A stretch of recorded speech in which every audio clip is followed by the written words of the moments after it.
μπάσκετ από τα 5-6 μου. Ήμουν λίγο αγοροκόριτσο, ακόμα είμαι. Θεωρώ και ότι είναι και ένας από τους λόγους στους οποίους με φέρανε μέχρι εδώ σήμερα έτσι όπως είμαι και μια χαρά εγκεφαλικά. Θα βράσω αυγουλάκια φρέσκα από το χωριό, από την Αύπακτο που μου έστειλε η μανούλα μου.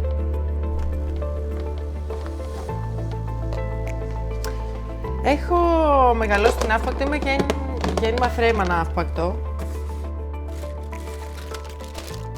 Μέχρι και τα 18 μου ήμουν εκεί και το 11 που τελείωσα το σχολείο ήρθα στην Αθήνα να σπουδάσω. Εδώ πέρα σπούδασα κλινική διαιτολογία, διατροφολογία. Στα μισά της σχολής βρέθηκα σε ένα τροχαίο με τους φίλους μου. Εκεί είχαμε διάφορες επιπλοκές. Βρέθηκα ξαφνικά να είμαι καθιστή και ξεκίνησα ένα μεγάλο ταξίδι γύρω από μια νέα ζωή.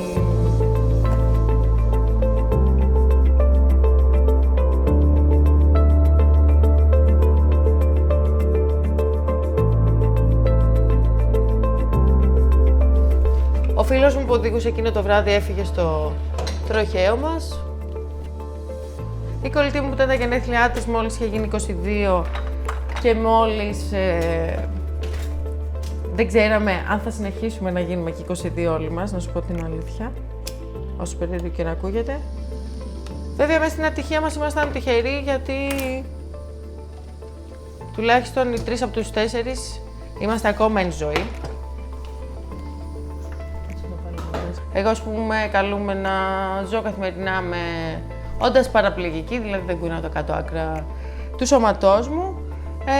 Η φίλη μου που είχε τα γενέθλιά της εκείνο το βράδυ είναι σε μια λίγο πιο δύσκολη κατάσταση, δηλαδή δεν είναι πλήρως αυτόνομη, χρειάζεται ακόμα αρκετό χρόνο. Είχα έναν έρωτα πάντα με τα αθλήματα.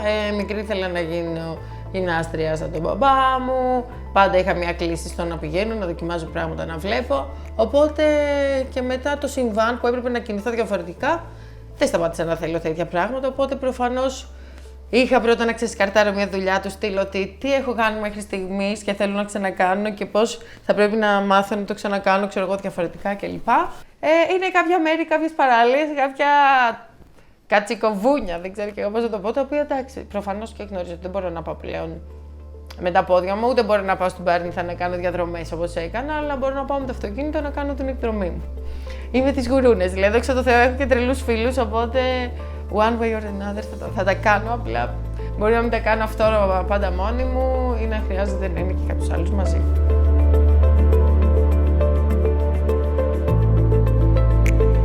Λύσος είναι και το πέδιλο. Είναι σαν αυτό όταν βρισκόμαστε έξω στο αυτοκίνητο που έρχονται ενώ μπαίνεις στο αυτοκίνητό σου, έρχονται και σου λένε θέλεις βοήθεια. Αν περίμενα κάθε φορά που βγαίνω έξω από το σπίτι μου κάποιο περαστικό να περάσει για να με βοηθήσει να μπω στο αμάξι μου, θα ήμουν ακόμα σπίτι μου. Οπότε είναι λίγο χαζή ερώτηση, αλλά μ' αρέσει όταν γίνεται γιατί δείχνει ότι στην Ελλάδα τουλάχιστον έχουμε αυτό που λέμε λίγο το φιλότιμο, που δεν υπάρχει και σε άλλες χώρες έτσι μετάφραση.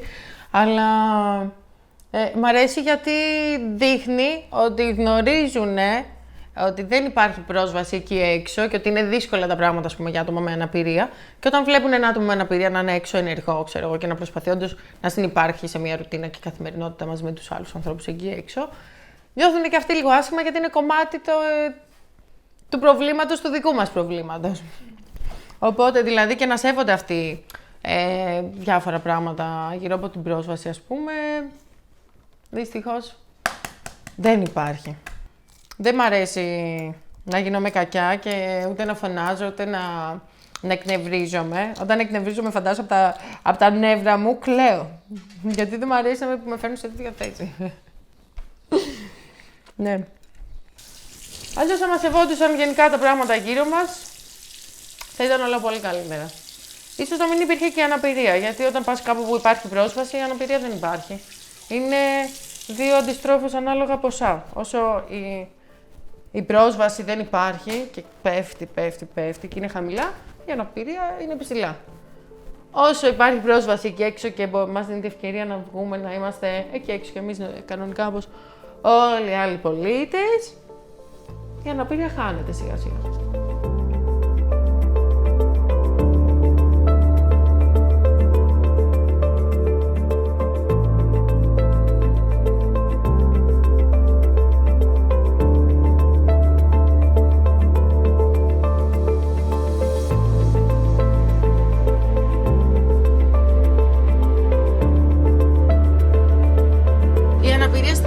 Τις περισσότερες φορές ξεκινάει με το που πατήσεις έξω από την πόρτα σου. Με το που πατήσεις το ροδάκι σου έξω από την πόρτα σου. Αν έχεις αυτοκίνητο, δεν το συζητώ, είναι τεράστια αυτονομία, αλλά δυστυχώς όλα κοστίζουν και η αναπηρία είναι ένα ακριβό extreme sport. Ένα μαξίδιο για να είναι σωστό στο νούμερό σου, όπως ας πούμε τα μαξίδια μας είναι τα παπούτσια μας στην πραγματικότητα. Δηλαδή πρέπει να είναι το ίδιο νούμερο, να είναι ακριβώς στο μέγεθός μας κλπ. Για να είναι όσο το δυνατόν πιο λειτουργικό γίνεται και όσο πιο ελαφρύ τόσο το καλύτερο. Αλλά όσο πιο ελαφρύ ακριβένουν τα υλικά, οπότε εκτοξεύεται η τιμή. Δηλαδή εμένα το δικό μου αμαξίδιο ανέρχεται γύρω στους 5.000 ευρώ. Το κράτος έδινε 1.100-1.080. Κοίτα, εγώ συγκεκριμένα επειδή έχω μια καλή αναπηρία, και τι εννοώ καλή αναπηρία, ότι έχω χτυπήσει τόσο ώστε να μην περπατάω, αλλά να μπορώ να είμαι λειτουργική και να έχω μια καλή σωματοδομή και λειτουργικότητα μυϊκή. Που με βοηθάει στη στήριξή μου, στις μεταφορές μου, στα πάντα. Άλλοι άνθρωποι που δεν έχουν, ας πούμε, τόσο καλή αναπηρία, είναι πολύ δύσκολο μέχρι και το κομμάτι του βιοπορισμού, έτσι, γιατί αυτοί οι άνθρωποι ίσως χρειάζονται και παραπάνω υλικά για μια απλή καθημερινότητα. Θα υπάρχουν πάρα πολλά, δηλαδή από πού να ξεκινήσω και από πού να τελειώσω ανάλογα με την αναπηρία. Να, εδώ πέρα είμαστε όλα τα αναπηράκια μαζευόμεθα. Για να δω λίγο. Ρε Κοντορούπη, περπατάς και μας κλέβεις τα πάρκι. Όχι, θα πάω να βρω αλλού. Πόση ώρα ψάχνουμε τώρα για πάρκι? 20 λεπτά.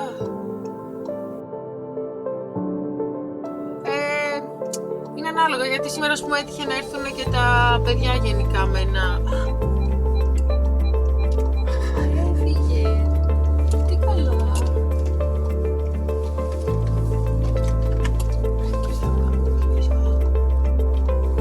Η Ελλάδα είναι μια πολύ καλή δασκάλα για να μάθεις να τα απεξέρχεσαι γενικά παγκοσμίως. Δηλαδή, αν μάθεις στην Αθήνα να κινείσαι αυτόνομα και ανεξάρτητα, μπορείς παντού στον κόσμο, κυριολεκτικά παντού στον κόσμο. Δηλαδή, έχει τα πάντα. Τα πάντα. Εδώ πέρα, σε θέμα προβληματισμών της πρόσβασης. Δηλαδή, παντού υπάρχουν εμπόδια τα οποία πρέπει να ξεπεράσεις. Εγώ λέω ότι είμαστε, όταν μας λένε κάτι μαχητές της ζωής και κάτι τέτοιο, λέω ότι ναι. Είμαστε μαχητές της ζωής γιατί μας το έχετε κάνει survivor εκεί έξω, δεν γίνεται. Δηλαδή, ή το ένα ή το άλλο, κάπου υπάρχει πρόβλημα. Τίποτα δεν λειτουργεί, ας πούμε, σωστά. Στο εξωτερικό και γενικά παγκοσμίως, επειδή έχω ταξιδέψει αρκετά και με τον αθλητισμό, που ο αθλητισμός, επειδή κανονίζονται αυτά τα πράγματα και διοργανώνονται σε μέρη τα οποία υπάρχει πρόσβαση ή τουλάχιστον μια υποτυπώδη καλή πρόσβαση γενικά τριγύρω. Εμείς ακόμα εδώ πέρα ένα παγκόσμιο δεν έχουμε κάνει. Και μάντεψε γιατί δεν έχουμε ούτε ταξί που να έχουν αναβατόριο στην πραγματικότητα. Και αν θέλεις ένα άτομο με αναπηρία να πάρει ένα ταξί εδώ πέρα και να βγει ένα βράδυ, το minimum που πληρώνει είναι 50 ευρώ για να έρθει, όχι για τη χρέωση.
Βρίσκεις έναν τετραπληγικό.